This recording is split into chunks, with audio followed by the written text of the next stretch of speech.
Bugun sizlar bilan Get Ready With Me, ya'ni real hayotdagi shoshilinch tayyorgarlik versiyasi.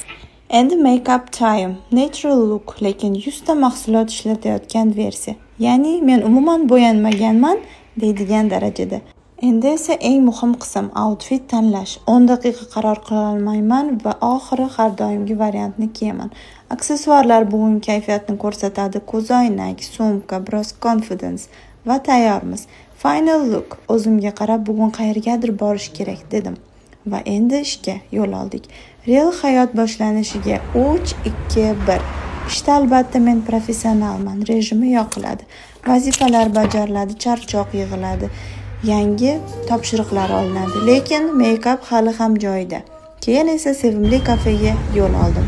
Kofe plus dissertatsiya ideal yoki unchalik ham emas kombinatsiyasi. Biroz ishladim, biroz o'zimni ishlayotgandek ko'rsatdim. Kechqurun esa eng shirin moment. Qizimni bog'chadan oldim va nihoyat Get Ready With Me'dan boshlangan kun mana shunday tugadi.